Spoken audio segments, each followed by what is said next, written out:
বিসমিল্লাহির রহমানির রহিম আলহামদুলিল্লাহ ওয়াসসালাতু ওয়াসসালামু আলা রাসূলিল কারীম আম্মা বা'দ। সম্মানিত ছাত্র ভাই বোনেরা, আমরা গত ক্লাসে আলোচনা করছিলাম শাফাআহ নিয়ে, যেখানে বলেছিলাম যে শাফাআহ দুনিয়াতে এবং আখিরাতে, শাফাআহ দুনিয়াতে এবং আখিরাতে কিভাবে হয় এই মর্মে কিছু আলোচনা হয়েছিল এবং বলেছিলাম যে শাফাআহ সেটা দুনিয়ায় হোক আখিরায় হোক, শাফাআহ ভালো শাফাআহ আছে, দুঃখিত, দুনিয়াতে ভালো শাফা এবং মন্দ শাফা আছে। এবং আমরা এটাও জেনেছিলাম যে আল্লাহ সুবহানাহু ওয়া তাআলার বাণী, মান ইয়াশফা শাফাআতান হাসানাতান ইয়াকুল লাহু নাসীবুম মিনহা ওয়া মান ইয়াশফা শাফাআতান সাইয়্যাতান ইয়াকুল লাহু কিফলুম মিনহা।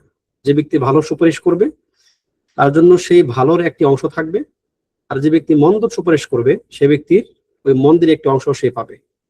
অর্থাৎ কামা তাদিনু তুদান, আপনি যেমনটা করবেন আপনি তার একটা রেজাল্ট পেয়ে যাবেন। এবং নবী সাল্লাল্লাহু আলাইহি সাল্লামের একটি হাদিস আমরা গত ক্লাসে পড়েছিলাম, ইশফাউ তুজারু, যে তোমরা সুপারিশ করো, সুপারিশ করলে তোমাদের নেকি হবে, তোমরা আজর পাবে। এই সংক্রান্ত কিছু আলোচনা ছিল। তারপর উসামা বিন যায়েদ রাদিয়াল্লাহু আনহু নবী সাল্লাল্লাহু আলাইহি সাল্লামকে এক মহিলার হাদ মওকুফ করার জন্য সুপারিশ করেছিলেন। তো নবী সাল্লাল্লাহু আলাইহি সাল্লাম তার এই সুপারিশের ভিত্তিতে কি উত্তর দিয়েছিলেন সেটা আমরা জেনেছিলাম। তো আজকে আমরা আলোচনা শুরু করবো ইনশাআল্লাহ। ওয়া আম্মা শাফাআ ফিল আখিরাহ, আখিরাতে শাফাআতের কনসেপ্টটা কি? আসলে আখিরাতে শাফাআত বলতে আমরা কি বুঝবো? ফাকাদ তাদাফারাতিল আদিল্লাতু আলা ইসবাতিহা ওয়া আন্নাহা তাকুনু আলা আনওয়া।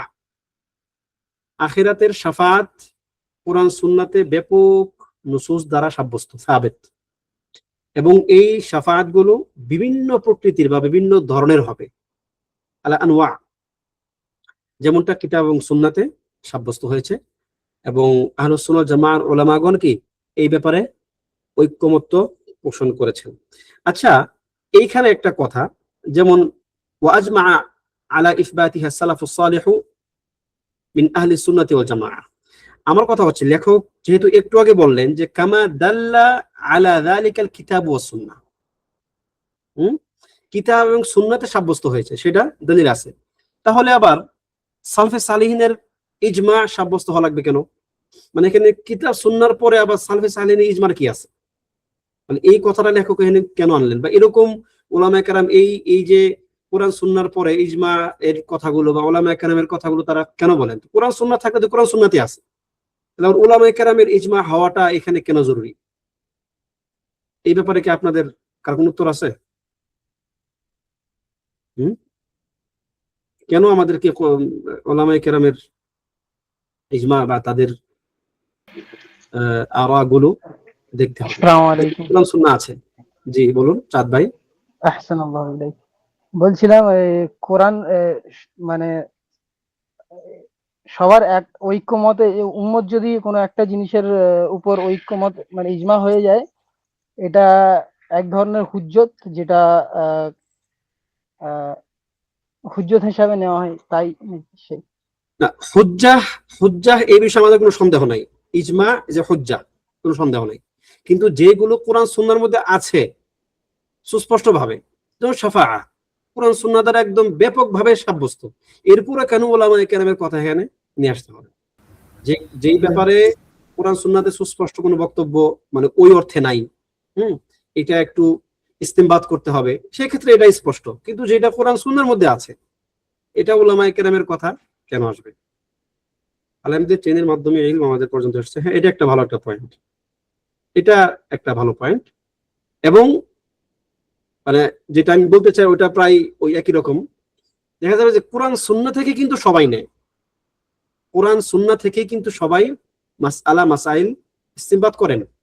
খাওয়ারিজরা কোরআন সুন্নাহর বাহিরে না না, বরং তারা তো কোরআন সুন্নাহর মধ্য থেকে নিয়েছে। জাহমিয়ারা কোরআন সুন্নাহর মধ্য থেকে নিয়েছে। মুতাজিলা, মুরজিআ, কাদরিয়া, জাবরিয়া, আশায়েরা, মাতুরিদিয়া, যাদের নাম বলবেন তারা কি কোরআন সুন্নাহ থেকে তো সবাই নিচ্ছে। এখন দৃষ্টিভঙ্গির পার্থক্য এখানে। এই জন্য আমাদেরকে কোরআন সুন্নাহতে যেগুলো আছে সেগুলোর ক্ষেত্রেও সবাই তো কোরআনের দাবিদার। তা আমাদেরকে বুঝতে হবে যে আহলুস সুন্নাহ ওয়াল জামাআহ উলামায়ে কেরাম এই কোরআনের আয়াত দ্বারা কি বুঝেছেন। ফামা তানফাউহুম শাফাআতুশ শাফিঈন, সূরাতুল মুদ্দাসসিরের একদম শেষ দিকের একটা আয়াত।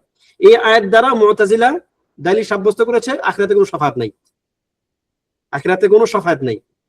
তারা কিন্তু মুনকির শাফাআ, আপনার মুতাজিলা, তাদের দলিল কি? ফামা তানফাউ শাফাআতুশ শাফিঈন। এখন আমার প্রশ্ন হচ্ছে যে এই আয়াত থেকে তো তারা এই দলিল সাব্যস্ত করলো বা ইস্তিদলাল করলো যে আখিরাতে কোনো শাফাআত নাই। এখন আমাদেরকে বুঝতে হবে যে এই আয়াত দ্বারা আমাদের সালফে সালেহিন কি বুঝেছেন, আহলুস সুন্নাহ জামার উলামায়ে কেরাম কি বুঝেছেন, সাহাবা আজমাইন কি বুঝেছেন, তাবিঈনগণ কি বুঝেছেন। এটা হচ্ছে আমাদের সানাদ, আমাদের সিলসিলা, যেটা এই যে যিনি কমেন্ট করলেন তিনি বললেন যে তারা হচ্ছে আমাদের চেইন। আমরা তাদের মাধ্যমে কোরআন সুন্নাহকে বুঝি। কোরআন সুন্নাহ আমার নিকট বা আমার উপর অবতীর্ণ হয় নাই, অবতীর্ণ হয়েছে নবী সাল্লাল্লাহু আলাইহি ওয়াসাল্লামের উপরে, এবং নবী সাল্লাল্লাহু আলাইহি ওয়াসাল্লাম থেকে সরাসরি ইলতিকা করেছেন কারা? সাহাবা আজমাইন, এবং তাদের থেকে তাদের ছাত্রগণ, তাদের থেকে তাদের ছাত্রগণ, এই সিলসিলা মতো আমরা আমাদের পর্যন্ত এসে দিনকে পেয়েছি। সুতরাং অনেক মাসালা থাকবে যেগুলো কোরআন সুন্নাহ দ্বারা প্রতিষ্ঠিত, সাবিত, একদম ওয়াদিহ, নুসুস আদিল্লা প্রচুর, কিন্তু এরপরও দেখবেন এই বিষয়গুলোতে মুবতাদিআরা পথভ্রষ্ট হয়ে গেছে। কেন? কারণ তাদের নিজস্ব বুঝ বুদ্ধি সেখানে কাজে লাগানোর কারণে। তো এটা একটা গুরুত্বপূর্ণ একটি মাসালা যে আমাদেরকে তাদের মানহাজ ছাড়া, সাহাবায়ে কেরামের মানহাজ ছাড়া, তাদের সিলসিলা মতে যে উলামায়ে কেরাম আমাদের পর্যন্ত এসেছেন তাদের মানহাজ ছাড়া আমরা দিন কোথাও থেকে গ্রহণ করব না, দিন কোথাও থেকে গ্রহণ করব না। আল্লাহ তাআলা আমাদেরকে সেই তৌফিক দান করুন। আচ্ছা, এরপর এখানে আসছে যে এই শাফাআতের ব্যাপারটা কোরআন সুন্নাহ এবং উলামায়ে কেরামের ইজমা, আহলুস সুন্নাহ জামাত উলামায়ে কেরামের ইজমা মতে সেটা সাব্যস্ত। وقد ورد لفظ الشفاعة وما اشتق منه في القرآن الكريم 26 مرة। কুরআনে 26 বার শাফাআহ এবং শাফাআত সংক্রান্ত শব্দ কোরআনে এসেছে। যেমন আল্লাহ সুবহানাহু ওয়া তাআলা সূরাতুল বাকারার মধ্যে বলেছেন, মান যাল্লাযী ইয়াশফাউ ইনদাহু ইল্লা বিইذনিহি, কে এমন আছে, কার এমন অধিকার আছে যে ব্যক্তি আল্লাহ তাআলার নিকট শাফাআত করবে তার অনুমতি ছাড়া। এরপর অন্য একটা আয়াত যেটা সূরাতুল আম্বিয়ার মধ্যে আসছে, ওয়ালা ইয়াশফাউনা ইল্লা লিমান ইরতাদা, আল্লাহ তাআলার নিকট কেউ শাফাআত করতে পারবে না, সুপারিশ করতে পারবে না, একমাত্র তিনি যার ব্যাপারে সন্তুষ্ট সে ছাড়া।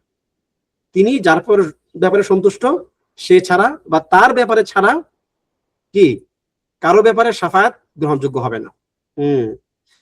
ওয়াফি সূরাতি ইউনুস কাউলুহু তাআলা, সূরাত ইউনুসের মধ্যে আসছে, মা মিন শাফিইন ইল্লা মিন বাদি ইযনি, যে কোনো শাফিঈ নাই, কোনো সুপারিশকারী নাই, তবে আল্লাহ তাআলার অনুমতির পরে ব্যতিক্রম, অর্থাৎ আল্লাহ তাআলার অনুমতি হলে সেটা তখন থাকবে। আপনাদেরকে এটা আগেও বলেছিলাম কিনা যে কোনো কিছুকে হাসর করার জন্য, কোনো কিছুকে সীমাবদ্ধ করে দেওয়ার জন্য, নির্দিষ্ট একটা গণ্ডিবদ্ধ করার জন্য আরবিতে অনেকগুলো আদাওয়াত আছে, এগুলোকে বলা হয় আদাওয়াতুল হাসর। আদাওয়াত আল হাসর মানে কোনো একটা কিছুকে নির্দিষ্ট একটা গণ্ডির মধ্যে রাখার এই ভাবটা প্রকাশ করার জন্য। তার মধ্যে সবচেয়ে বড়, কে বলতে পারবেন সবচেয়ে বড় আদাতুল হাসর, সবচেয়ে শক্তিশালী আদাতুল হাসর কোনটা? কার জানা আছে? যারা লা ইলাহা ইল্লাল্লাহর কায়দা যাদের মুখস্থ আছে, যেটা অনেকদিন আগে আপনাদেরকে মানে একাধিকবার বলেছিলাম, ওই কায়দা যাদের মুখস্থ আছে তারা এটা এখন পারবেন যে আদাতুল হাসর, কোনো কিছুকে সীমাবদ্ধ করে ফেলার জন্য আরবি ভাষায় কিছু আদাত আছে, কিছু উপায় উপকরণ আছে, তার মধ্যে সবচেয়ে শক্তিশালী উপায় কোনটা?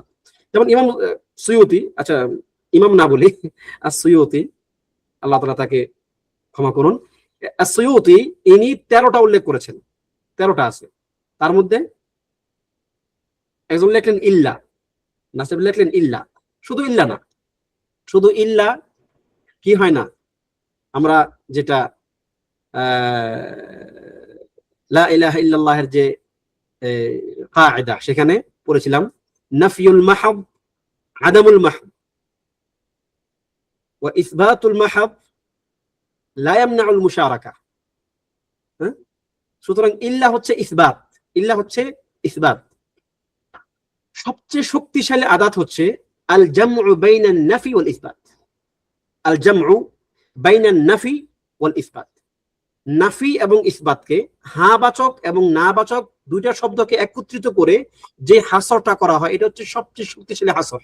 এবং এই হাসরটা আল্লাহ সুবহানাহু ওয়া তাআলা লা ইলাহা ইল্লাল্লাহ বা কালিমাতুত তাইয়্যিবা, যেটা আল কালিমাতুত তাইয়্যিবা, সেখানে তিনি এই হাসরটা ব্যবহার করেছেন। তা হচ্ছে কি লা ইলাহা, প্রথমে নাবুদক, না কোনো ইলাহ নাই, ইল্লাল্লাহ, আল্লাহ ছাড়া।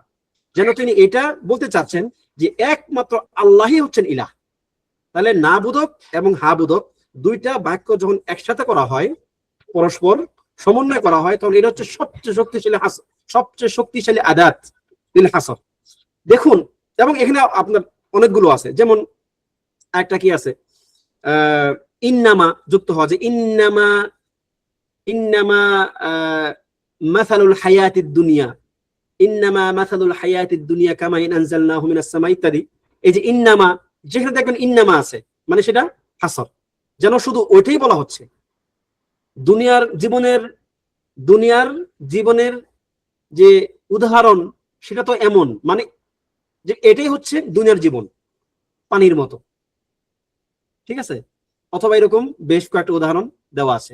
ইন্নামা, তারপরে ধরুন আত-তাকদীম মা হাক্কু তাখির, যেটা ভাষার ব্যবহারের দিক থেকে পরে আসার কথা ছিল সেটাকে আগে নিয়ে আসা, ঠিক আছে?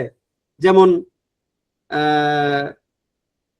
ইয়াকা না'বুদু ওয়া ইয়াকা নাস্তাঈন, মূলত কি ছিল না'বুদুকা আল্লাহুম্মা, এরকম ছিল, কিন্তু ইয়াকা কাটা আগে নিয়ে আসা হয়েছে।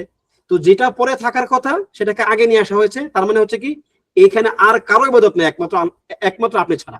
এরকম অনেকগুলো আদাত আছে, তার মধ্যে যেটা সবচেয়ে শক্তিশালী তা হচ্ছে কি আন-নাফি ওয়াল ইসবাত একসাথে করা। দেখুন এই শাফাআতের যে আয়াতগুলোতে, দেখুন প্রায় সবগুলোতে এই নাফি এবং ইসবাতে একসাথে করা হয়েছে। যেমন মান যাল্লাযী ইয়াশফা ইনদাহু, কে এমন আছে যে আল্লাহ তাআলার নিকট শাফাআত করবে, মানে কি কেউ নাই, নাফি, ইল্লা বিইذনি। এবার ইসবাত, হ্যাঁ তবে অনুমতি সাপেক্ষে হলে সেটা ভিন্ন কথা। তার মানে শুধুমাত্র অনুমতি হলেই কেউ শাফাআত করতে পারবে। এরপরে কি ওয়ালা ইয়াশফাউন, কোনো শাফাআত নাই, নাফি, ইল্লা লিমান ইরতাদা, যার ব্যাপারে আল্লাহ সন্তুষ্ট হবেন তার ব্যাপারে ছাড়া। তাহলে সন্তুষ্টি একটা গুরুত্বপূর্ণ একটা শর্ত শাফাআর জন্য। মা মিন শাফি'আ, কোনো শাফি'আ নাই, কোনো সুপারিশকারী নাই, ইল্লা মিন বা'দি ইযনি, একমাত্র তার অনুমতির পরে, ঠিক আছে? তাহলে এখানে দুটা জিনিস আপনারা পাইলেন এই তিনটা আয়াত থেকে। আমরা কয়েকটা আয়াত সামনেও পড়ি, হয়তো এখানে ইনশাআল্লাহ এইগুলোই পাবো। যেমন একটা হচ্ছে কি ওয়াফি সূরাতে তাহা, সূরা তাহার মধ্যে আল্লাহ তাআলা বলছেন ইয়াউমা ইযিল লা তানফা'ুশ শাফাআ, সেদিন কোনো শাফাআত কাজে লাগবে না, ইল্লা মান আযিনা লাহুর রাহমান ওয়া রাদিয়া লাহু কওলা, একমাত্র আল্লাহ তাআলা যার ব্যাপারে সন্তুষ্ট হবেন এবং যাকে তিনি অনুমতি দিবেন, এই দুই শর্ত ছাড়া কোনো শাফাআত কি সেদিন কাজে লাগবে না। সূরাতুন নাজমের মধ্যে একই আয়াত আসছে ওয়া কাম মিন মালাকিন ফিস সামাওয়াত লা তুগনি শাফাআতুহুম শাইআ ইল্লা মিন বা'দি আন ইয়া'যানাল্লাহু লিমান ইয়াশা'উ ওয়া ইয়ারদা।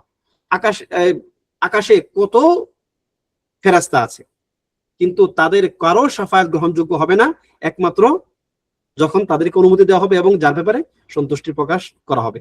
দেখুন এই যে আমাকে একটা কমন জিনিস বলবেন আপনারা, এই যে এতগুলো আয়াত যে আমরা পড়লাম এখানে, এই সবগুলো আয়াতের মধ্যে শাফাআতের দুইটা শর্ত এখানে উল্লেখ করা হয়েছে। সেই দুইটা শর্ত কি কি ইস্তিমবাত করেন? আল্লাহর অনুমতি আর আল্লাহর সন্তুষ্টি। সান্ত বারাকাল্লাহ ফিক। অনুমতি কেন আর সন্তুষ্টি কেন? যদি ভিন্ন অর্থে বলি, অনুমতি কার জন্য, সন্তুষ্টি কার জন্য? সন্তুষ্টি অনুমতি খায়ের, কিন্তু অনুমতি কার, সন্তুষ্টি কার? একটু তাফসিল করেন। আল্লাহর অনুমতি সেই বান্দার প্রতি যার প্রতি আল্লাহ সন্তুষ্ট হবে। আচ্ছা, আপনি একটু সমন্বয় করার চেষ্টা করছেন খায়ের, তবে আমি আরো স্পষ্ট উত্তর চাচ্ছি। পারা উচিত, কিন্তু অনেকবার বলেছিলাম অনুমতি শাফিয়ের সন্তুষ্টি যার ব্যাপারে সুপারিশ করা হয়। কি বুঝি নাই? অনুমতি শাফিয়ের সন্তুষ্টি যার ব্যাপারে সুপারিশ করা হয়। মাশাআল্লাহ, আহসান, বারাকাল্লাহ ফিক। হ্যাঁ, অনুমতি হচ্ছে যে ব্যক্তি শাফি, যে ব্যক্তি সুপারিশ করবে, যেমন আল্লাহ তাআলা আপনাকে সুপারিশের অনুমতি দিবেন, হ্যাঁ চাঁদ মোল্লা তুমি সুপারিশ করতে পারো তোমার বাবা মায়ের জন্য, হে মাওয়াহিবুর রহমান তুমি সুপারিশ করতে পারো তোমার অমুক বন্ধুর জন্য বা অমুক মুমিনের জন্য। তাহলে যাকে অনুমতি, যে সুপারিশ করবে তার লাগবে অনুমতি যে হে আল্লাহ আমি সুপারিশ করতে চাই। আচ্ছা, আর যার ব্যাপারে সুপারিশ করা হবে তার ব্যাপারে লাগবে সন্তুষ্টি, যে আল্লাহ তাআলা তার ব্যাপারে সন্তুষ্ট থাকা লাগবে। আর আল্লাহ তাআলার সন্তুষ্টি কিসে আসবে কে বলতে পারবেন? আল্লাহ তাআলার সন্তুষ্টি কিসে আসে? প্রথম শর্ত কি? যেটা ছাড়া সন্তুষ্টি আসবেই না, তাওহীদ, ঈমান। তার মানে ঈমান না থাকলে ওই ব্যক্তির প্রতি আল্লাহ তাআলা সন্তুষ্ট হবেন না। ওয়ালা ইয়ারদা লিইবাদিহিল কুফর, আল্লাহ তাআলা বান্দার কুফর তিনি কখনোই সন্তুষ্ট হবেন না। তার মানে যে কুফর করবে সে চিরদিনের জন্য আল্লাহ তাআলার সন্তুষ্টি থেকে খারিজ হয়ে যাবে। এবার যার ঈমান আছে আল্লাহ তাআলা তার প্রতি সন্তুষ্ট থাকবেন। এখন এই সন্তুষ্ট হওয়ার পরেও এই ব্যক্তির গুনাহ থাকবে, কমতি থাকবে, ঘাটতি থাকবে, কিন্তু সন্তুষ্টির মৌলিক যে মাদ্দা সেটা তার ব্যাপারে সাব্যস্ত হবে। এইরকম ব্যক্তির প্রতি যার ব্যাপারে আল্লাহ তাআলা সন্তুষ্ট থাকবেন তাওহীদের কারণে, শিরক না থাকার কারণে, এই ব্যক্তির প্রতি সন্তুষ্টি এবং যে শাফায়াত করবে তার জন্য অনুমতি, এই দুইটার সমন্বয় হবে শাফাআহ। আখিরাতে এই দুইটা ছাড়া কোনো শাফাআহ নাই। এজন্য দেখবেন যে এখানে সূরা তাহার মধ্যে এটা সবচেয়ে স্পষ্ট ভাবে আসছে, ইয়াউমা ইযিল লা তানফাউশ শাফাআতু ইল্লা মান আযিনা লাহুর রহমান, যাকে অনুমতি দেওয়া হবে ওয়া রাদিয়া লাহু কাওলা, এবং যার ব্যাপারে তিনি সন্তুষ্ট হবেন। ঠিক আছে? তাহলে এই দুইটা শর্ত খুব খুব ইম্পর্টেন্ট, মনে রাখবেন। কেননা এই দুইটা শর্ত যদি আপনি না বুঝতে পারেন এবং শাফায়াতের আলোচনা যখন হবে তখন যদি এটা আপনার মাথার মধ্যে না থাকে, তাহলে শাফায়াতের একটা বাতিল, একটা মানে একটা অসত্য, কোরআন সুন্নাহ বিরোধী একটা শাফায়াতের কনসেপ্ট আপনার মধ্যে থাকবে, যেটা মুবতাদিদের মধ্যে আছে। একদল তো শাফায়াতকে একদম অস্বীকার করে বসছে, মুতাজিলা, জাহমিয়া, তারা টোটালি বলছে শাফায়াত নাই। ঠিক আছে? আরেক দল আছে যারা শাফায়াতকে পরিপূর্ণ সাব্যস্ত করছে, মানে যেই কারোর জন্যই তারা শাফায়াতকে সাব্যস্ত করে ফেলে। না, সম্ভব না। ঠিক আছে? শাফায়াত হচ্ছে ওই ব্যক্তির জন্য যার প্রতি আল্লাহ তাআলা সন্তুষ্ট আছেন। ঠিক আছে? আপনারা যারা প্রশ্ন করছেন তাহলে সন্তুষ্ট থাকলে তার জন্য শাফায়াত কি, অলরেডি একজন উত্তর দিয়ে ফেলছে, আশ-শাফাআতু ইকরামুল লিশ-শাফি। যদি এটা আছে ইনশাআল্লাহ এই ব্যাপারে আমি ক্লাসের পরে আরেকটু হয়তো অ্যাড করতে পারি। তবে মূলত এটাই, আল্লাহ তাআলা যার প্রতি সন্তুষ্ট তাহলে তার জন্য শাফায়াত কেন? তার আগের প্রশ্ন, আপনাদের এই প্রশ্ন করার আগে একটা প্রশ্ন করা উচিত ছিল। ওই প্রশ্নের উত্তর পেলে আপনি এটা পেয়ে যেতেন। তা হচ্ছে শাফাআহ, সুপারিশ কি আল্লাহ সুবহানাহু ওয়া তাআলার কোন সিদ্ধান্তকে পরিবর্তন করে? দুনিয়াতে সুপারিশ মানুষের সিদ্ধান্তকে পরিবর্তন করে। জজ, বিচারপতি রায় দিয়ে দিলেন যে অমুকের ফাঁসি হবে, শেষ, এটা সিদ্ধান্ত, মাকদিয়া, সিদ্ধান্ত হয়ে গেছে। এটা প্রেসিডেন্টের কাছে কোন একজন ব্যক্তিকে আবার সুপারিশ করলো যে স্যার অমুক আমার আত্মীয়, বাংলাদেশ তো ঘুষের দেশ, বদের দেশ, আপনারাও বদ মানুষ, তো একে আপনি ক্ষমা করে দেন, যেহেতু আপনি আমার খুব কাছের মানুষ, ও আমার খুব কাছের মানুষ। সিদ্ধান্ত কিন্তু হয়ে গেছে, কিন্তু ওই ব্যক্তি সিদ্ধান্ত নেওয়ার পরেও তার কাছের মানুষকে সন্তুষ্ট করার জন্য তাকে ছেড়ে দিল। তার মানে কি? তার দুনিয়াতে শাফায়াত মানুষের সিদ্ধান্তকে চেঞ্জ করে ফেলে, সিদ্ধান্ত হওয়ার পরেও শাফায়াত নতুন একটা সিদ্ধান্ত নিতে সাহায্য করে। সেটা ভালো হোক খারাপ হোক, সবসময় যে খারাপ হবে সিদ্ধান্ত চেঞ্জ হলে সেটা নয়, ভালো হতে পারে। আচ্ছা, কিন্তু আখিরাতের শাফায়াত এমন না। আখিরাতের শাফায়াত আল্লাহ সুবহানাহু ওয়া তাআলার কোন সিদ্ধান্তকে পরিবর্তন করে না। ব্যাপারটা এমন না যে আল্লাহ তাআলা তাকে জান্নাতে দিতেন না, তিনি তার জন্য জাহান্নামের জন্য ফয়সালা করে ফেলেছিলেন, শুধুমাত্র আপনার শাফায়াতের কারণে আল্লাহ তাআলার সিদ্ধান্ত চেঞ্জ হয়ে গেছে, ব্যাপারটা এমন না। তাহলে আল্লাহ তাআলার শানে সেটা যাবে না। তাহলে এখন প্রশ্ন হচ্ছে তাহলে শাফায়াত কেন? এটা হচ্ছে আপনাদের দ্বিতীয় প্রশ্ন, যে যদি আল্লাহ তাআলা সন্তুষ্টির মানে যদি আল্লাহ তাআলার সিদ্ধান্তকে পরিবর্তন না হয় তাহলে শাফায়াত কেন? শাফায়াত হচ্ছে মূলত ইকরামুল লিশ-শাফি, যে সুপারিশ করবে তার জন্য একটা সম্মান। আল্লাহ তাআলা তার কিছু কিছু মুমিন বান্দাকে সম্মান দিবেন। ওই ব্যক্তিকে তিনি এমনি ক্ষমা করতেন, ওই ব্যক্তিকে তিনি এমনি ক্ষমা করতেন, কিন্তু তিনি ক্ষমাটা করবেন তাকে সামনে নিয়ে এসে, যাতে করে তার সম্মান আরো বেশি বৃদ্ধি পায়। ঠিক আছে? আল্লাহ সুবহানাহু ওয়া তাআলা এমনিতেই বলতেন আদম আলাইহিস সালামকে সবার সিজদা করার জন্য, এবং সবাই সিজদা করতো, কিন্তু আল্লাহ সুবহানাহু ওয়া তাআলা আগে মানে আদমের সম্মানটাকে তিনি আগে দেখাই দিলেন।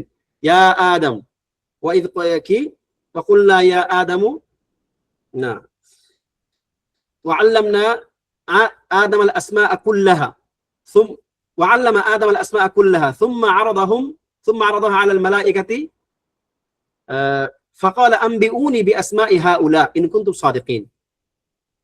আল্লাহ তাআলা আদমকে আগে সকল নাম শিক্ষা দিলেন, তারপর তিনি ওই নামগুলো জিনিসগুলো ফেরেশতাদের সামনে উপস্থাপন করলেন এবং বললেন যে তোমরা এগুলোর নাম আমাকে বলো যদি তোমরা সত্যবাদী হয়ে থাকো।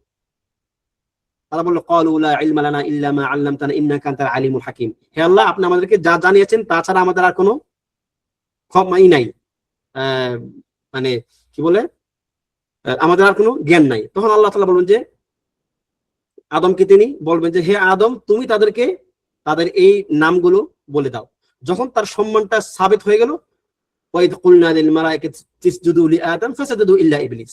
তাহলে আল্লাহ তাআলা কখনো কখনো একটা শ্রেণীর উপর আরেকটা শ্রেণীকে সম্মান দেন। যেমন গতকালকে আমরা আমাদের ক্লাসে আলোচনা করেছিলাম, যেখানে দেখেছিলাম যে যখন জাহান্নাম থেকে একদম কয়লা হয়ে পুড়ে হয়ে যাওয়া একটু নিয়ে আসা, আপনার তাদেরকে জাহান্নাম থেকে বের করা, জাহান্নাম থেকে বের করার পরে আল্লাহ তাআলা জান্নাতীদেরকে বলবেন আফিদু আলাইহিম, তোমাদের নিকট যে পানি আছে সেটা তোমরা তাদের জন্য প্রবাহিত করো। ঠিক আছে? অর্থাৎ তিনি তাদেরকে মূলত করেছেন, কিন্তু জান্নাতীদেরকে সামনে নিয়ে আসছেন যেন জান্নাতীদের সম্মানটা বৃদ্ধি পায়। ঠিক আছে? তাহলে আল্লাহ সুবহানাহু ওয়া তাআলা তার কিছু কিছু কাজের মাধ্যমে এক শ্রেণীর সম্মান আরেক শ্রেণীর উপরে তিনি বাড়িয়ে দেন। ঠিক তদ্রুপ শাফাআতের ব্যাপারটা এরকম। আল্লাহ তাআলার কোনো সিদ্ধান্তে পরিবর্তন আসে নাই, তবে আল্লাহ তাআলা তাদেরকে সামনে নিয়ে এসেছেন সম্মান দেওয়ার জন্য। একজন বললেন যে এমনি ক্ষমা করতেন। উস্তাদ, এই কথাটা নুফাতুল আসবাবের মতো হয়ে যাচ্ছে না? হয়তো সেটা আমার বলার মধ্যে একটাই থাকতে পারে, মানে এইটা আসলে এইভাবে বলা হয়তো ঠিক হয় নাই। ঠিক যে এমনি ক্ষমা করতেন এটা মানে এরকম না, তবে এটা ঠিক যে আল্লাহ তাআলার সিদ্ধান্তের কোনো পরিবর্তন আসে নাই। সিদ্ধান্ত আল্লাহ তাআলা যা ছিল, অর্থাৎ আল্লাহ তাআলার সিদ্ধান্ত এটাই ছিল, তাকদীর এটাই ছিল যে এই ব্যক্তিরা জান্নাতে যাবে, এই প্রক্রিয়া পার হয়ে তারা জান্নাতে যাবে। এবং আল্লাহ তাআলার তাকদীর এটাও যে আল্লাহ তাআলা তাদেরকে সুপারিশ করার অনুমতি দিবেন এবং তিনি তাদেরকে এই সুপারিশের কারণে সম্মানিত করবেন। বোঝা গেল যে টোটালটাই হচ্ছে আল্লাহ তাআলা তাকদীরের ব্যাপার। আল্লাহ তাআলা তার এক তাকদীরকে আরেক তাকদীর দ্বারা কি করেন? সমন্বয় করেন। কোন কোনটার কারণ বানান, কোন কোনটা তিনি সমন্বয় করেন। এই ক্ষেত্রে তাকদীর হচ্ছে একটা এটা যে তারা জান্নাতে যাবে, আর আরেকটা তাকদীর হচ্ছে এটা যে এদের জন্য সুপারিশ করবে একটা শ্রেণী, এবং আল্লাহ তাআলা তাদেরকে এই সুপারিশের মাধ্যমে মানব জাতির সামনে সম্মানিত করবেন। কথা বোঝা গেল? এটা কি ক্লিয়ার? আপনারা ক্লিয়ার হলে আমরা সামনে আগাবো ইনশাআল্লাহ। তাহলে আমি একটা প্রশ্ন করছি আগের ম্যাচে, লিখেন, তাহলে একটু লিখেন। লিখে আছে আচ্ছা আচ্ছা, লেখছেন, কিন্তু এই প্রশ্নটা থেকে এভাবে বুঝেছিলাম দুইজন শাফায়াত করতে পারবে। আল্লাহ রাসূল সাল্লাল্লাহু আলাইহি সাল্লাম যার ব্যাপারে অলরেডি অনুমতি আছে, আমাদের মধ্যে যারা নেককার, যার ব্যাপারে আল্লাহ সন্তুষ্ট হয়ে শাফায়াতের অনুমতি দিবেন। হ্যাঁ, কথা তো ঠিক। শুধুমাত্র নবী সাল্লাল্লাহু আলাইহি ওয়াসাল্লামের জন্য কিছু কিছু শাফায়াত খাস, এবং মুমিন বান্দাদের জন্য আল্লাহ তাআলা কাউকে কাউকে অনুমতি দিবেন। কিন্তু এমনকি নবী সাল্লাল্লাহু আলাইহি সাল্লামের শাফাআতেও আল্লাহ তাআলার কোনো সিদ্ধান্তের পরিবর্তন আসবে না। আল্লাহ তাআলা আগে থেকে যে সিদ্ধান্ত তিনি নিয়ে রেখেছেন সেটাই হবে, এবং তবে তিনি নবী সাল্লাল্লাহু আলাইহি সাল্লামকে উচ্চতর স্থান দান করবেন, যেটা আমরা প্রত্যেক মানে আযানের পরে দোয়া করি, ওয়া বা'আথহু মাকামান মাহমুদান আল্লাযী ওয়া'আদতা। হে আল্লাহ, আপনি তাকে ওই মাকাম দান করেন, সেই সম্মানিত মাকাম দান করেন যেই মাকাম আপনি তাকে ওয়াদা করেছেন। তা হচ্ছে কি? শাফাআতুল উযমা, সবচেয়ে বড় যে শাফাআত সেটা। তাহলে এটা হচ্ছে নবী সাল্লাল্লাহু আলাইহি ওয়াসাল্লামের জন্য খাস। ঠিক আছে? এবং এই শাফাআতের মাধ্যমে তিনি তাকে সম্মান দিবেন। মূলত কথা ওইটাই নবী সাল্লাল্লাহু আলাইহি ওয়াসাল্লামের শাফাআতেও কোনো কিছুর পরিবর্তন হবে না, মানে আল্লাহ তাআলার সিদ্ধান্তে নতুন কিছু হবে না, তিনি যেটা সিদ্ধান্ত নিয়েছেন সেটাই হবে, তবে তিনি এইভাবে করবেন আর কি। যেমন আমি আপনাদেরকে আসবাব, নুফাতুল আসবাবের একটা আলোচনাতে বলেছিলাম যে আল্লাহ সুবহানাহু ওয়া তাআলা দুনিয়া এবং আখিরাতে কিছু কিছু কাজ ঘটান, এবং তিনি কিছু কিছু কাজ ঘটান কোনো প্রকার কারণ ছাড়াই, মানে এই কাজের জন্য কোনো কারণ বা সরাসরি কোনো কোনো মাধ্যম তিনি নেন না। আর কিছু কিছু কাজের জন্য তিনি একটা মাধ্যম নেন। মাধ্যম নেওয়া মানে এই না যে তিনি ওই কাজটা মাধ্যম ছাড়া করতে পারতেন না, এবং এই এই চেন ছাড়া তিনি করতে পারতেন না, তিনি যেটা করার তিনি সেটা করতে পারবেন, তবে তিনি এই মাধ্যমটাকে সৃষ্টি করেছেন। নুফাতুল আসবাব এই সংক্রান্ত একটা আলোচনাতে বলেছিলাম যে আল্লাহ তাআলা কিছু কিছু কাজ করেন মাধ্যম ছাড়া, কোনো প্রকার ছাড়া। যেমন আল্লাহ সুবহানাহু ওয়া তাআলা বলেছেন যে ইবলিসকে বলেছেন যে আমি যাকে 2 হাতে সৃষ্টি করলাম আদমকে, তুমি তাকে কেন সেজদা করলে না? তাহলে আদম আলাইহিস সালাতু ওয়াস সালামকে আল্লাহ তাআলা নিজের হাতে সৃষ্টি করেছেন, কোনো প্রকার মাধ্যম ছাড়া। তিনি ফেরেশতাদের মাধ্যমে তিনি সেটাকে তাকে সৃষ্টি করেন নাই। কিন্তু আল্লাহ তাআলা অন্যদেরকে সৃষ্টি করেছেন কোনো না কোনো একটা মাধ্যমে, ফেরেশতাদের মাধ্যমে। তো সৃষ্টি আল্লাহ তাআলারই, সেটা তিনি নিজে স্বয়ং করেন আর তিনি কারো মাধ্যমে করেন। যখন মাধ্যমে হবে তখন ওই মাধ্যমটা হবে একটা সাবাব, এবং ওইটা হচ্ছে কুদরাহ আস-সাবাবিয়্যাহ, যেটা আমরা কুদরা আলোচনায় বলেছিলাম। কুদরা 2 প্রকার, কুদরা আল ইজাদ, কুদরাতুল ইজাদ, এবং কুদরাতুল খালক, যেটা এটা একটা হচ্ছে কি কুদরাতুল সাবাবিয়্যাহ। তো কুদরাতুল সাবাবিয়্যাটাও আল্লাহ তাআলার দেওয়া একটা মাধ্যম, আল্লাহ তাআলা এই সাবাবকেও সৃষ্টি করেছেন। ঠিক তদ্রুপ আল্লাহ সুবহানাহু ওয়া তাআলা জান্নাতি জাহান্নামবাসীদেরকে জান্নাতে নিয়ে আসবেন, এটা হচ্ছে আল্লাহ তাআলার একটা কদা, একটা কাদার। কিন্তু আল্লাহ তাআলা এর মাঝখানে একটা ঘটনা ঘটাবেন, সেটাকে আপনি কারণ বলতে পারেন, কোনো সমস্যা নাই। আবার তিনি এবং এটাকে আপনি শাফিঈর জন্য ইকরাম বলতে পারেন, কোনো সমস্যা নাই। যদি আপনি বলেন যে তাদের মাধ্যমে ঘটাবেন, তাতে কোনো কিছু পার্থক্য হবে না। পার্থক্য হবে, সিদ্ধান্ত আল্লাহ তাআলার দিতে নাকি ওইটা যে তিনি তাকে জান্নাতে দিবেন, সিদ্ধান্ত তারই।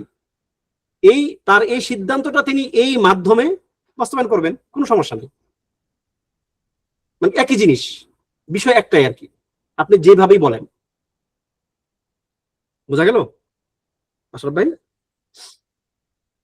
মানে এটা হচ্ছে আপনি যদি আমাদের আগে যে মাইকে বলি, বুঝলাম যে প্রশ্নটা কি এটা ছিল না যে শাফায়াতের জন্য অনুমতি, শাফায়াতের জন্য সন্তুষ্টি, মানে এই দুইটা পার্থক্য কি ছিল, তাই না? তো এই শাফায়াতের জন্য অনুমতি যেটা আল্লাহ রাসূল সাল্লাল্লাহু আলাইহি ওয়াসাল্লাম ব্যাপারে প্রযোজ্য, যেটা অলরেডি অনুমতি আল্লাহ তাআলা দিয়ে দিয়েছেন। আর শাফায়াতের জন্য সন্তুষ্টি যেটা, সেটা বান্দাদের জন্য, মানে আমাদের মতো নেককার যারা বান্দা হবেন, আল্লাহ তাআলা যার ব্যাপারে সন্তুষ্ট হবেন এবং তিনি শাফায়াত করতে পারবেন। এটা তো আছেই, যে শাফাত করবে, মুমিনদের মধ্যে যে শাফাত করবে তার প্রতি তো আল্লাহ তাআলা সন্তুষ্ট থাকতে হবে, কিন্তু তার জন্য মেইনলি হচ্ছে অনুমতি, ঠিক আছে? আর সন্তুষ্টি হচ্ছে যার ব্যাপারে শাফাত করা হবে তার জন্য। তার মানে এই না যে ব্যক্তি শাফাত করবে তার জন্য তার প্রতি আল্লাহ তাআলা সন্তুষ্ট না থাকলেও তিনি তাকে অনুমতি দিবেন না, ব্যাপারটা এমন না। এই জন্য একটা কায়দা আছে, শাফাআতুল মুওয়াহহিদ লিল মুওয়াহহিদ। এক মিনিট, শাফাআতুল মুওয়াহহিদ লিল মুওয়াহহিদ, কিয়ামতের দিন শাফাতের এটা হচ্ছে একটা মৌলিক একটা কায়দা। শাফাআহ আল মুওয়াহহিদ লিল মুওয়াহহিদ, শাফাত করতে হবে যে মুওয়াহহিদ, যে তাওহীদ, যার তাওহীদ ঠিক আছে সে শাফাত করতে পারবে, লিল মুওয়াহহিদ যার তাওহীদ ঠিক আছে তার জন্য। তার মানে মৌলিকভাবে সন্তুষ্টি তো দুইজনের জন্যই থাকবে, তবে অনুমতি থাকবে স্পেশালি কার জন্য? যে শাফাত করবে তার জন্য। আর সন্তুষ্টি দুইজনের জন্যই থাকবে। তবে উলামায়ে কেরাম এটাকে সুন্দর মতন এই একটা বাক্য সাজানোর জন্য বলে থাকেন যে সন্তুষ্টি হচ্ছে যার ব্যাপারে শাফাত করা হবে তার জন্য, যে তিনি তার প্রতি সন্তুষ্ট, আর অনুমতি হচ্ছে যে শাফাত করবে তার জন্য। তবে সন্তুষ্টি তো অবশ্যই তার জন্য থাকবে যে শাফাত করবে। যদি তিনি তার প্রতি সন্তুষ্ট না হন, তিনি তো তাকে অনুমতি দিবেন না। যদি তাওহীদ না থাকে তার, তিনি তাকে অনুমতি দিবেন না। যেটা আসছে ফামা তানফাউহুম শাফাআতুশ শাফিঈন, মুতাজিলারা যে আয়াতের ভিত্তিতে প্রশ্নটা আবার একটু রিভাইজ করি। হ্যাঁ, জি বলেন।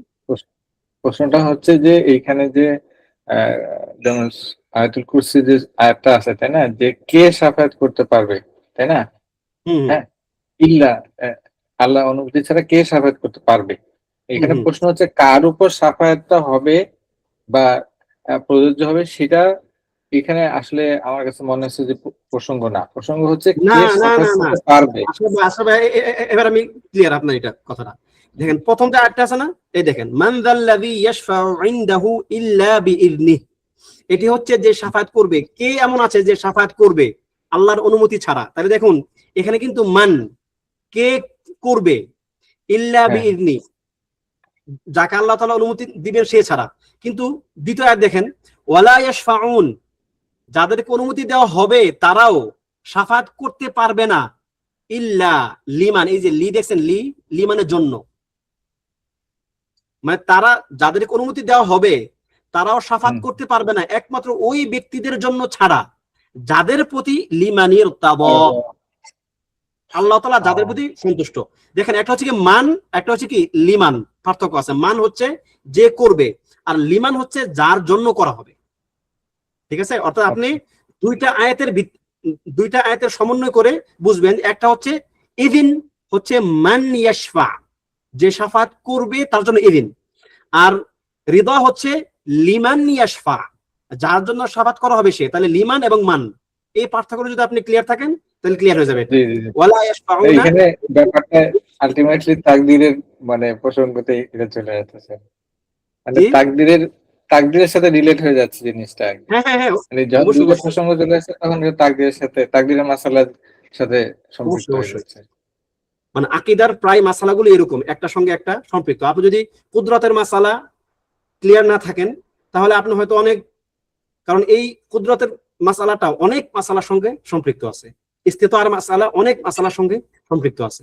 এই জন্য সবগুলো মাসালা যদি পরস্পর সমন্বয় করে একটা থরে থরে সাজিয়ে বুঝতে পারেন তাহলে আপনার জন্য টোটাল ব্যাপারটা বোঝা সহজ হবে আর কি। তবে এখানে মানে আমাদের শাফাতের জন্য এখন আপনি যেটা প্রশ্ন করলেন সেটা একদম ক্লিয়ার এখন, যে আপনি প্রথম আয়াত থেকে, এটা ঠিক, প্রথম আয়াত থেকে আমরা এটা বুঝি নাই যে কার জন্য শাফাত করা হবে। প্রথম আয়াত থেকে বুঝছি যে কে শাফাত করবে, আর দ্বিতীয় আয়াত থেকে বুঝেছি যে কার জন্য শাফাত করা হবে। তাহলে প্রথম আয়াত থেকে বুঝলাম যে শাফাত করবে যাকে আল্লাহ অনুমতি দিবেন, আর দ্বিতীয় আয়াত থেকে বুঝলাম যে শাফাত করা হবে যার জন্য আল্লাহ সন্তুষ্ট থাকবে। ঠিক আছে, এই আর কি।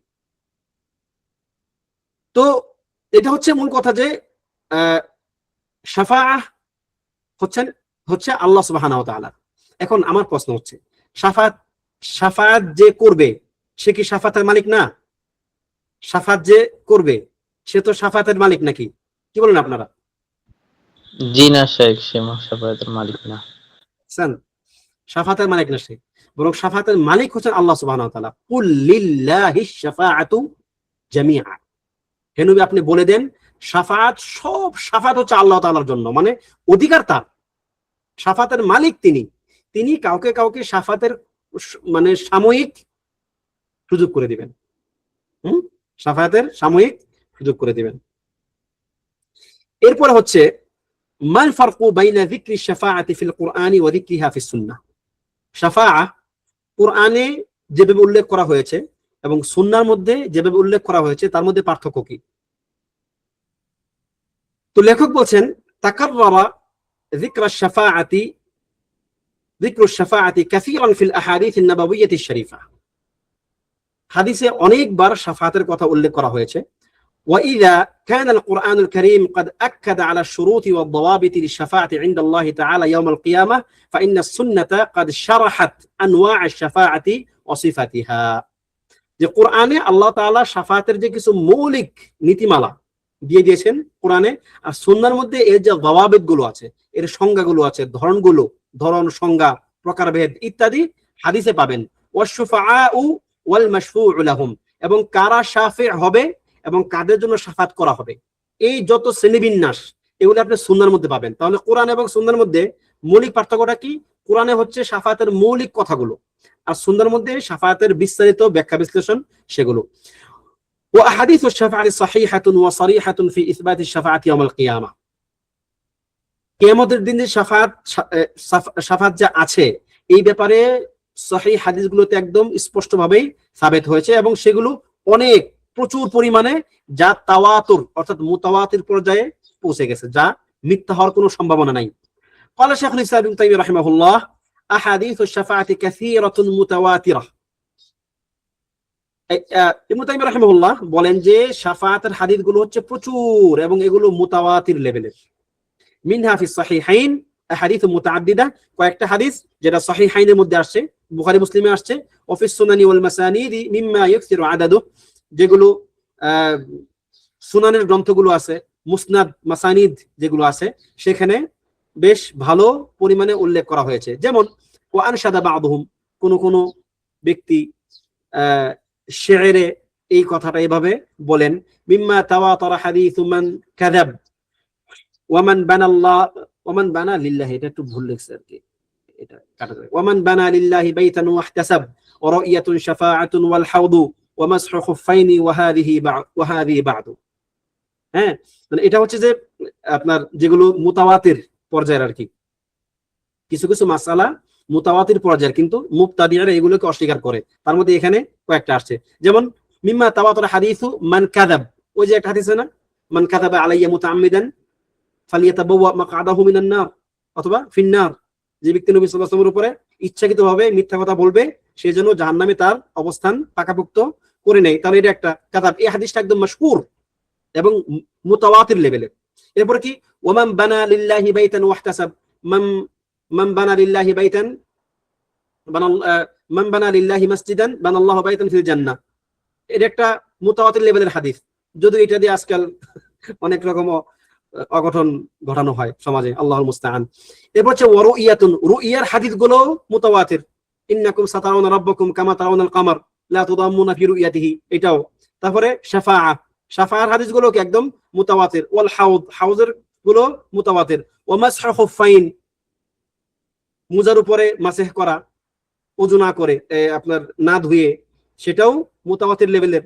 ওয়া হাযি বা'দু, তো এরকম এখানে বেশ কয়েকটা আপনার মুতাওয়াতির লেভেলের মাসআলা উল্লেখ করা হয়েছে। তো এরকম অনেক জায়গাতে আসছে যেগুলো মুতাওয়াতির পর্যায়ের হাদিস। ওয়া সাম্মাতা নামাযিজ মিন আহাদিস আশ-শাফাআতি আস-সাবিতাতি আন রাসূলিল্লাহ সাল্লাল্লাহু আলাইহি ওয়াসাল্লাম মিনহা মা জাআ ফি সহিহাইন, এখানে কিছু নমুনা, নামাযিজ মানে কি, নামুদাজের বহুবচন নামাযিজ, কিছু কিছু নমুনা যেগুলো শাফাআতের ব্যাপারে সাবিত হয়েছে সহিহাইনের মধ্যে। তার মধ্যে একটা হচ্ছে আনাস রাদিয়াল্লাহু আনহু থেকে বর্ণিত হাদিস, নবী সাল্লাল্লাহু আলাইহি ওয়াসাল্লাম বলছেন, লিকুল্লি নাবিয়্যিন দাওয়াতুন, প্রত্যেক নবীর জন্য একটি করে দাওয়া রয়েছে মুস্তাজাবা, যা কবুল করা হবে। কদ দাআ বিহা ফাস্তুজিব, তারা প্রত্যেকেই তাদের দোয়াগুলো করে ফেলেছেন এবং তাদের সেই দোয়া ডাকে সাড়া দিয়েও ফেলা হয়েছে। ফাজআলতু দাওয়াতি শাফাআতান লি উম্মতি ইয়াউমাল কিয়ামা, আর আমি আমার যে মুস্তাজাব দাওয়া দোয়া, আমি সেটাকে রেখে দিয়েছি শাফাআত হিসেবে, কিয়ামতের দিন আমি আল্লাহর কাছে করব। এটাও আল্লাহ তাআলা একটা তাকদীর। আবার এখন কার মধ্যে যেন এই প্রশ্ন না আসে যে তিনি তো রেখে দিলেন, তার মানে তিনি উপকার করবেন না, এটা হচ্ছে আল্লাহ তাআলাই তার জন্য এটা তাকদীর করে দিয়েছেন। আল্লাহ তাআলা সেটা তার জন্য সিদ্ধান্ত নিয়ে রেখেছেন যে তুমি এইভাবে আমার নিকট আসবা, ঠিক আছে। আচ্ছা, ইয়াউমুল কিয়ামা। ওয়া ফি রিওয়ায়াতিল মুসলিম, আবু হুরায়রা রাদিয়াল্লাহু আনহু থেকে বর্ণিত হাদিসে, মুসলিমে হাদিসটি আসছে, লিকুল্লি নাবিয়্যিন দাওয়াতুন মুস্তাজাবা, একই কথা, প্রত্যেক নবীর জন্য একটি মুস্তাজাবাত দাওয়া ছিল, যে দোয়া অবশ্যই কবুল করা হবে। ফাতাআজ্জালা কুল্লু নাবিয়্যিন দাওয়াতাহু, প্রত্যেক নবী তার মুস্তাজাব দোয়াটা আগেই নিয়ে নিয়েছেন। ওয়া ইন্নী ইখতাবাতু দাওয়াতি, আমি আমার সেই দোয়াটাকে রেখে দিয়েছি, শাফাআতাল লি উম্মতি ইয়াউমাল কিয়ামা, যাতে করে কিয়ামতের দিন আমি আমার উম্মতের জন্য শাফাআত করতে পারি। এটাও একটা তাকদীর, এটাও একটা কদর। ওয়ালাইসা মা'না যালিকা আন্না নবিয়্য সাল্লাল্লাহু আলাইহি ওয়াসাল্লাম লাইসা লাহু ইল্লা হাযিহি দাওয়াতুল মুস্তাজাবা, এর মানে আবার এটা সিদ্ধান্ত নেওয়া যাবে না যে নবী সাল্লাল্লাহু আলাইহি ওয়াসাল্লামের জন্য সম্ভবত শুধু একটা দোয়াই মুস্তাজাব ছিল, যে দোয়াটা অবশ্যই কবুল করা হবে, ব্যাপারটা এমন না, বরং তার অনেকগুলো ছিল। ক্বালা আহলুল ইলম মা'নাহু দাওয়াতুন উলিমা আন্নাহা তুস্তাজাবু লাহুম, যে তবে এই দোয়াটা হচ্ছে কি, এটা নিশ্চিত, এটা জানা গেছে যে এই দোয়াটা তার কবুল হবেই হবে। এমনি নবী সাল্লাল্লাহু আলাইহি ওয়াসাল্লামের অনেক দোয়া ছিল যেগুলো মুস্তাজাব ছিল, কিন্তু এটা হচ্ছে কি উলিম, এটা তাকে জানিয়ে দেওয়া হয়েছে যে আপনার একটা দোয়া অবশ্যই কবুল করা হবে, চান আপনি, ঠিক আছে। তাহলে এরকম জানা একদম নির্দিষ্ট দোয়া এবং যাদের জন্য করা হবে তাদের পর্যন্ত সেটা পৌঁছে যাবে একদম নিশ্চিতভাবেই। এরকম দোয়া নবী সাল্লাল্লাহু আলাইহি ওয়াসাল্লামটা তিনি রেখে দিয়েছেন। ওয়া মিন আহাদিস শাফাআহ, এবং সহিহাইনের মধ্যে, বুখারী মুসলিমের মধ্যে শাফাআতের ব্যাপারে জাবির বিন আব্দুল্লাহ রাদিয়াল্লাহু আনহু থেকে বর্ণিত হাদিসে আসছে, যেখানে তিনি বলছেন, নবী সাল্লাল্লাহু আলাইহি ওয়াসাল্লাম বলছেন, উতিতু খামসান লাম ইউতাহুন্না আহাদুন ক্বাবলি, আমাকে 5টা জিনিস দেওয়া হয়েছে যেটা আমার পূর্বে আর কাউকেই দেওয়া হয় না, মানে এটা আমার জন্য খাসলি মুহাম্মাদিন সাল্লাল্লাহু আলাইহি ওয়াসাল্লাম। তার মধ্যে একটা কি, ওয়া যাকারা মিনহা ওয়া উতিতু শাফাআহ, এবং আমাকে শাফাআত দেওয়া হয়েছে, আমাকে শাফাআত দেওয়া হয়েছে। আচ্ছা, এখন এই যে আমরা এতক্ষণ বললাম না যে আল্লাহ সুবহানাহু ওয়া তাআলার কোনো সিদ্ধান্ত পরিবর্তন হবে না শাফাআতের কারণে, বরং এটা আল্লাহ তাআলা শাফিঈকে ইকরাম করবেন, এটা আপনি এই হাদিসগুলো থেকে আরো বেশি বুঝবেন। বরং এগুলোর দলিল হচ্ছে এগুলো। এখনো কিন্তু শাফাআত সংগঠিত হয়ই নাই। হয়েছে কি? শাফাআত কি সংগঠিত হয়েছে? এখনো হয় নাই। সেটা ভবিষ্যতে কিয়ামতের দিন হবে, কিন্তু আল্লাহ সুবহানাহু ওয়া তাআলা আগেই সেটা বলে দিয়েছেন যে তুমি আমার নিকট শাফাআত করবে আর আমি তোমার শাফাআত কবুল করব। মানে কি, সেটা আগে থেকেই সিদ্ধান্ত হয়ে আছে। যে জায়গায় যেটা সাবাব মুসাব্বিব নুফাতুল আসবাব, যারা তারা সেটা জানে না। এখন একটা হচ্ছে আপনি জানেন না যে আসলেই কি আমি এর কারণ কিনা, আপনি না জেনেই একটা কিছুকে অস্বীকার করলেন, সেটা তো আপনার পক্ষে জায়েজ নাই। কিন্তু আপনি যেটা জানেন যে হ্যাঁ আল্লাহ তাআলা আমাকে এটা জানিয়ে দিয়েছেন যে আমি হব এর কারণ, সেটা স্পষ্ট। এখন মৃত্যুর আগ পর্যন্ত আমাদের যে তাকদীর, এই তাকদীর কিন্তু আমাদের নিকট সির, এটা আমরা কখনোই জানবো না, এর রহস্য আমরা কখনোই পরিপূর্ণ বুঝতে পারবো না। আমাদের ভবিষ্যতের কোনো জ্ঞান আমরা কখনোই পাবো না যে আমি কালকে মরবো কিনা, আমি কালকে কি খাবো, আমি কালকে কাকে মারবো, কার হক নষ্ট করবো, কার সঙ্গে উত্তম আচরণ করবো, আমি কিচ্ছু জানি না। সুতরাং যেহেতু আমি জানি না, আমার কাজ হচ্ছে এখন তাসলিম করা, বাস মেনে নেওয়া, যা ঘটবে সেটা আল্লাহ তাআলার পক্ষ থেকেই ঘটবে। আর যেটা জানা যাবে, যেমন শাফাআতুল উযমা, নবী সাল্লাল্লাহু আলাইহি ওয়াসাল্লাম আল্লাহ তাআলা আগেই জানিয়ে দিয়েছেন যে আপনাকে শাফাআতের অনুমতি দেওয়া হবে, এটা সুনিশ্চিত। ঠিক আছে, তার মানে কি সিদ্ধান্ত আগে থেকে হয়ে আছে। এখন আপনি সেটা আপনার তাকদীরের ক্ষেত্রে আপনি শুধু বিশ্বাস করবেন, জানবেন না। আর এই ক্ষেত্রে আপনি বিশ্বাস করবেন প্লাস জানবেন। আপনি এখন জেনে গেছেন যে নবী সাল্লাল্লাহু আলাইহি ওয়াসাল্লামের জন্য আল্লাহ তাআলা একটা শাফাআত রেখে দিয়েছেন, যে শাফাআতের মাধ্যমে আল্লাহ তাআলা এই কাজগুলো করবেন। তার মানে কি ওই কাজগুলো তার আগে থেকে সিদ্ধান্ত হয়েই আছে, এখন শুধু একটা সাবাব ঘটবে, এই ঘটলে ওইটা হয়ে যাবে। ঠিক আছে, তাহলে এই হাদিসগুলো থেকেও ক্লিয়ার যে আসলে আল্লাহ তাআলার সিদ্ধান্ত কোনো কিছুই পরিবর্তন হবে না, বরং এটাও তার একটা সিদ্ধান্ত যে তিনি তাকে দিয়ে শাফাআত করাবেন। ঠিক আছে, ওয়াজা ফি সাহিহ মুসলিম, আবু হুরায়রা থেকে বর্ণিত হাদিসে সহিহ মুসলিমে আসছে, নবী সাল্লাল্লাহু আলাইহি ওয়াসাল্লাম বলছেন, আনা সাইয়্যিদু ওয়ালাদি আদম, আনা সাইয়্যিদু ওয়ালাদি আদম ইয়াউমাল কিয়ামাহ, আমি হচ্ছে আদম সন্তানের শ্রেষ্ঠ সন্তান, আমি আদমের শ্রেষ্ঠ সন্তান কিয়ামতের দিন। ওয়া আউয়ালু শাফি'ইন ওয়া আউয়ালু মুশাফফি', আমি প্রথম শাফি', মুশাফফি' শাফি একই কথা, যে যিনি শাফাআত করবেন, আমি হচ্ছে প্রথম শাফাআতকারী। আল্লাহ তাআলা যাকে অনুমতি দেওয়া হবে আল্লাহ তাআলা তাকে কি বলবেন, সাল তু'তা, তুমি চাও, তুমি যা চাইবে তোমাকে সেটা দেওয়া হবে। ওয়াশফা তুশাফা, তুমি শাফাআত করো, তোমার শাফাআত কবুল করা হবে।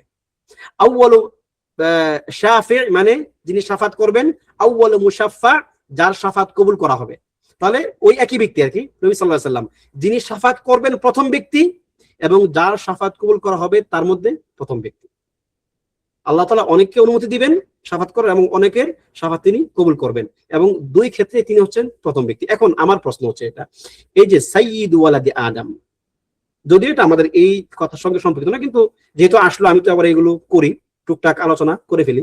যেমন সাইয়্যিদু ওয়ালাদি আদম, কেউ বলবেন না আল্লাহুম্মা সাল্লি আলা সাইয়্যিদিনা, সাইয়্যিদিনা, হাবিবেনা, মাওলানা, বলেন এগুলো। এটা নবী সাল্লাল্লাহু আলাইহি ওয়াসাল্লামের সম্মানকে পরিপূর্ণ সাব্যস্ত করা হয় না। হাদিসে আসছে, তিনি বলছেন সাইয়্যিদু ওয়ালাদি আদম, আদম সন্তানের সবার মধ্যে তিনি সেরা। তো সাইয়্যিদিনা তো আমাদের নেতা, কিন্তু আমাদের নেতা রাসূলুল্লাহ তার সবচেয়ে বড় সম্মান, কোনো সন্দেহ নেই। কিন্তু যদি আপনি সাইয়্যিদ বলতে চান, বলেন যে সাইয়্যিদ ওয়ালাদি আদম, সাইয়্যিদুল আম্বিয়া ওয়াল মুরসালিন, সাইয়্যিদুল মুরসালিন, সাইয়্যিদুনা আপনি কেন বলবেন? অনেকে কিন্তু বলে সাইয়্যিদুনা। এই সাইয়্যিদুনা বলাটা এটা আমাদের প্রথমত সালাফগণের অভ্যাস, এটা না। তারা সাইয়্যিদুনা শব্দটা আপনি মানে কোথাও পাবেন না, হাদিসে সাহাবায়ে কেরামদের থেকে আপনি কোথাও পাবেন না, এবং পরবর্তী সালাফগণের মধ্যেও সেগুলো যারা আহলুস সুন্নাহ ওয়াল জামাআর উলামায়ে কেরাম তারাও এই সাইয়্যিদুনা শব্দটা ব্যবহার করে না, কারণ সাইয়্যিদুনা দিয়ে আসলে তার প্রকৃত সম্মানটা প্রকাশ পায় না। সাইয়্যিদুনা তো আমাদের এলাকার যে মানে চেয়ারম্যান থাকবে সেও তো আমাদের সাইয়্যিদুনা, যদি ইসলামী সরকার ক্ষমতায় আসে, যদি ইসলামী সরকার থাকে তাহলে এলাকার যে চেয়ারম্যান থাকবে সেও তো আমাদের সাইয়্যিদুনা, সেও তো আমাদের নেতা, তাই কিনা? কিন্তু না, সাইয়্যিদু ওয়ালাদি আদম অথবা সাইয়্যিদুল মুরসালিন, রাসূলগণের মধ্যে তিনি সর্দার, বাস তাইলে হবে, তাইলে আপনি তার সম্মানটা পরিপূর্ণ ব্যক্ত করলেন। هذه نماذج من احاديث الرسول صلى الله عليه وسلم في الشفاعه, এগুলো হচ্ছে মানে হাদিসের মধ্যে নবী সাল্লাল্লাহু আলাইহি ওয়াসাল্লামের হাদিসের মধ্যে শাফাআতের কিছু কিছু নমুনা দেওয়া হলো এখানে।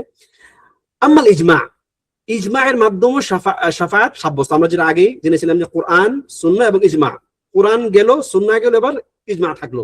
ফাকাদ আজমা আস-সালাফুস সালিহ মিন আহলি সুন্নাহ ওয়াল জামাআতি আলা ইসবাতি আশ-শাফাআতি ইয়াউমাল কিয়ামাহ, কিয়ামতের দিন যে শাফাআত হবে এই ব্যাপারটা আহলুস সুন্নাহ ওয়াল জামাআর সকল উলামায়ে কেরাম যারা হকপন্থী উলামায়ে কেরাম তারা সবাই সাব্যস্ত করেছেন ওয়াফকা মা ওয়ারাদা ফিন নুসুস আশ-শারঈয়্যাতি মিনাল কুরআনিল কারীম ওয়াল হাদিসিন নাবাবিয়্যাতিশ শরীফা, কোরআন সুন্নাতে যেমনটা এসেছে তেমন। ওয়ালাম ইউনকিরিশ শাফাআতা আও বা'দ আনওয়া'iহা ইল্লা আল মুবতাদিআ, শাফাআত এবং এর কিছু কিছু প্রকার শুধুমাত্র মুবতাদিরা ছাড়া কেউ এটাকে অস্বীকার করে নাই।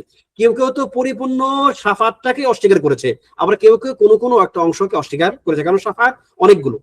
কে বলতে পারবেন কিছু কিছু শাফাআত নবী সাল্লাল্লাহু আলাইহি ওয়াসাল্লামের জন্য খাস?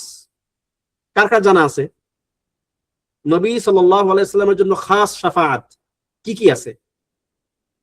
একটা জানা থাকলে একটাই বলেন, দুইটা জানা থাকলে দুইটা বলবেন, পাঁচটা থাকলে পাঁচটা বলবেন, দেখি কার কয়টা মনে আছে। নবী সাল্লাল্লাহু আলাইহি ওয়াসাল্লামের জন্য খাস শাফাআহ কার জানা আছে? বলুন দুরুসাল মতন।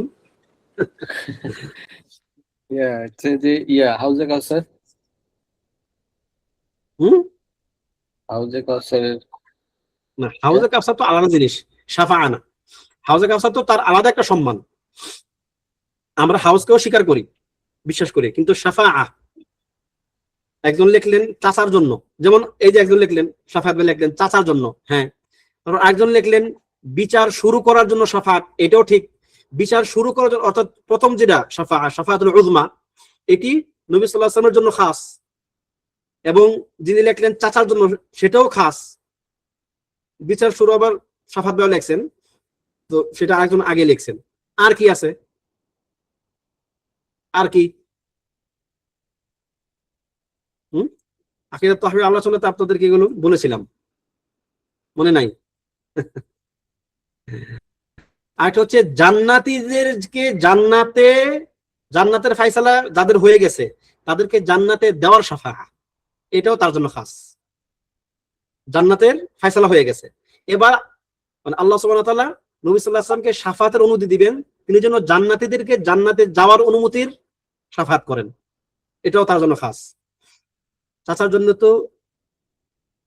জন্যতে রিদ্দাত তো নেই, রিদ্দার শর্তও নেই না। চাচার জন্য তো তার শাফাটা চাচার জন্য জাহান্নাম থেকে মুক্তির না, তাখফিফ। তাখফিফ মানে হচ্ছে শাস্তি কমানো। শাস্তি কমানো আর শাস্তি মওকুফ হওয়া কিন্তু এক জিনিস না। শাস্তি কমানোর জন্য সেটা খাস, মানে আল্লাহ তাআলা তার নবীর জন্য সেটা খাস রাখছেন যে শুধুমাত্র শাস্তি কমানো হবে কিছুটা, কিন্তু শাস্তি মওকুফ হবে না। মওকুফ হবে শুধুমাত্র মুমিনদের জন্য। জান্নাতের দরজা খোলা মানে জান্নাতীদেরকে জান্নাতে যাওয়ার অনুমতি দেওয়া, এই জন্য শাফাআত একটা খাস।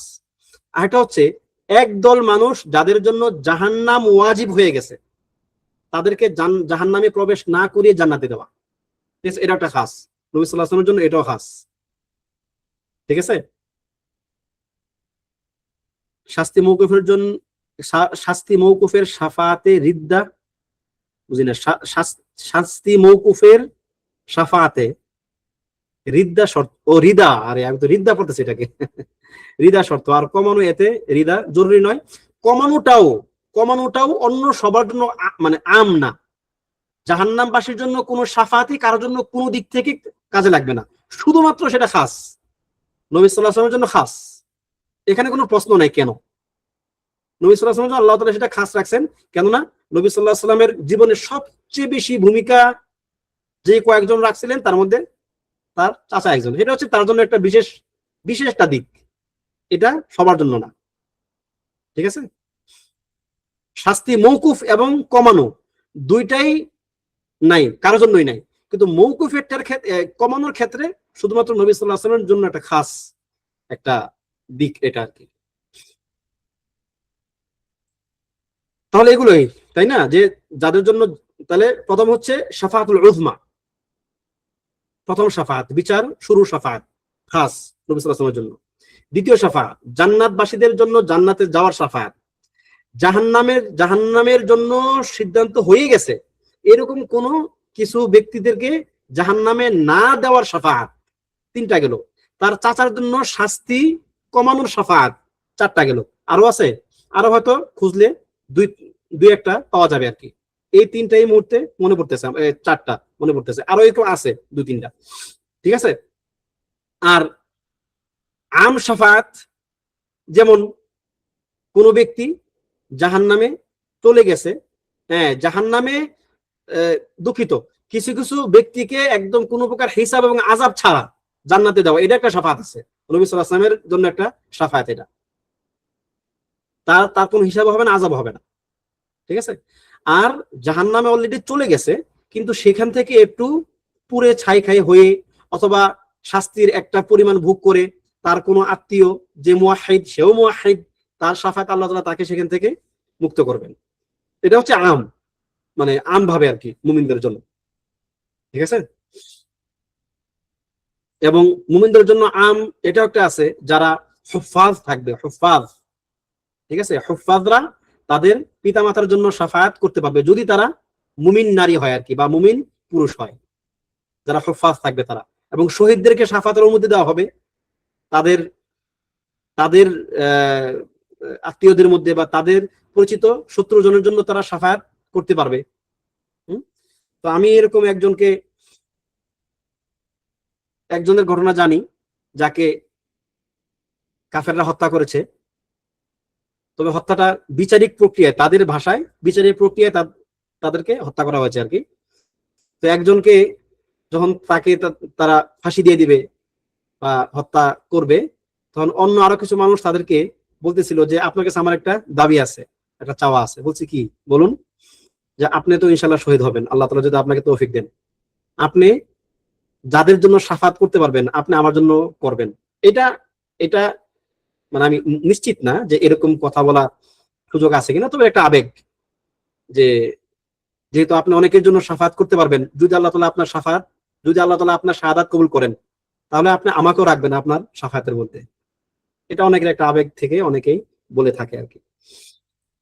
আচ্ছা, তাহলে এই শাফাআতের ব্যাপারগুলো এরকম আর কি, যেগুলো আমরা বললাম যে কিছু কিছু শাফাআত নবী সাল্লাল্লাহু আলাইহি ওয়াসাল্লামের জন্য খাস। قال أبو حاتم وأبو زرعة, আবু হাতিম এবং আবু জুরআহ রাহিমাহুমুল্লাহ বলেন, আদরাকনা আল উলামা ফি জামিউল আমসার, আমরা সকল নগরীতেই যত আলেমদেরকে পেয়েছি।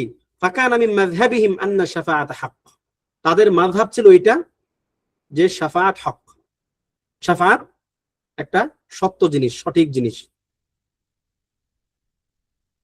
আচ্ছা, তারপরে একটু এটা পরে শেষ করব ইনশাআল্লাহ আজকে। ওয়া মিনাশ শাওয়াহিদ আইদান আলা ইত্তিফাক আহলি সুন্নাতি আলা ইসবাতি শাফাআতি ইয়াউম আল কিয়ামাতি আন্নাল মুসান্নাফিনা মিন আইম্মাতি আহলি সুন্নাতি ওয়া উলামাইহিম আন্নাল মুসান্নিফিনা মিন আইম্মাতি আহলি সুন্নাতি ওয়া উলামাইহিম আল্লাযিনা আল্লাফু কুতুবান আও রাসাইল ফিল আকিদাতি ক্বাদ নাসাউ আলা শাফাআতি ওয়া আথবাতুহা মিনহুম, এবং মানে আরো কিছু দলিল আদিল্লাহ যেগুলো দ্বারা আপনি শাফাআতকে সাব্যস্ত বুঝতে পারবেন, যেগুলো উলামা কেরামে ইজমা সাব্যস্ত হয়, যেগুলো আহলুস সুন্নাহ ওয়াল জামাআহ যারা আইম্মা, ইমামগণ যারা বিভিন্ন কিতাবের রচয়িতা রচনা করেছেন, আপনার আকীদার মাসআলার ক্ষেত্রে কিতাব রচনা করেছেন, তারা সবাই শাফাআতকে সাব্যস্ত করেছেন। তার মধ্যে কি কয়েকটা কিতাবের নাম এখানে দেওয়া হয়েছে। সুবহানাল্লাহ, এখানে একদম মানে আকীদার যদি আপনি এই কয়েকটা কিতাব পড়েন তাহলে ইনশাআল্লাহ আপনি মাশাআল্লাহ মাশাআল্লাহ। দেখুন, একটা হচ্ছে ইবনু খুজাইমার কিতাবুত তাওহীদ, কিতাবুত তাওহীদ ইবনু খুজাইমা মারুফ মাশহুর একটা কিতাব। তারপর হচ্ছে আবু জাফর আত-তাহাউই রাহিমাহুল্লাহর যে আকিদাত তাহাউই, আমরা যেটা আলহামদুলিল্লাহ শেষ করলাম কয়েকদিন আগে। তারপরে আল আজুররি আশ-শারিআ, আশ-শারিআ একটা কিতাব যেটা লেখক আল আজুররি, মুতাকাদ্দিমিন, তার অনেক আগের উলামা কেরাম। তারপরে ইবনু বাত্তার আল ইবানা, খুব বড় ধরনের, এটা হচ্ছে আল ইবানাতুল কুবরা, মানে ইবানা দুইটা আছে, একটা হচ্ছে আল ইবানা সুগরা, একটা হচ্ছে আল ইবানা আল কুবরা, এটা হচ্ছে আল ইবানা আল কুবরা। তারপর হচ্ছে আল্লাহ আল কাইর শারহ উসুলি ইতিকাদ আহলে সুন্নাত ওয়াল জামাআহ, এটা একটা মানে আপনার আহলুস সুন্নাহ ওয়াল জামাআর মারজা কিতাবগুলোর মধ্যে এটা একটা, শারহ উসুলি ইতিকাদ আহলে সুন্নাতি ওয়াল জামাআহ। তারপরে আস-সাবুনির লেখা আকিদাতুস সালাফ, আস-সাবুনি মাশহুর একজন আলেম আস-সাবুনি। তারপর হচ্ছে আল আসবাহানির লেখা কিতাবুল হুজ্জাহ ফি বায়ানিল মাহাজ্জাহ, কিতাবুল হুজ্জাহ, যেটার রেফারেন্স দিয়েছেন আন-নাওয়াবী তার কোন একটা হাদিসের মধ্যে, যে রুবিনাহু ফি কিতাবিল হুজ্জাতি, পড়ছেন না আপনারা আরবাঈনের মধ্যে। তারপর হচ্ছে এটা, এবং ওয়াইন্দ ইস্তিকরাই আহাদিস রাসূল সাল্লাল্লাহু আলাইহি ওয়াসাল্লাম ফি শাফাআতি ইয়াতাবায়ানু আন্নাহা তাতানাওয়াউ মিন হাইসিল শুফাআ ওয়া মিন হাইসু নাওঈ শাফাআ। এখানে বেশ কিছু শাফাআ উল্লেখ করা হচ্ছে, যেগুলো ইনশাআল্লাহ আমরা পরবর্তী দার্সে জানবো। আল্লাহ সুবহানাহু ওয়া তাআলা আজকে আমাদেরকে যতটুকু আলোচনা করার তৌফিক দিলেন, ততটুকু পূর্ণভাবে বুঝার এবং অন্যদেরকে বুঝানোর দাওয়াতে কাজ করার তৌফিক দান করুন। আমিন। ওয়া সাল্লাল্লাহু ওয়া সাল্লামা আলা নাবিয়িনা মুহাম্মদ ওয়া আলা আলিহি ওয়া সাহবিহি আজমাইন।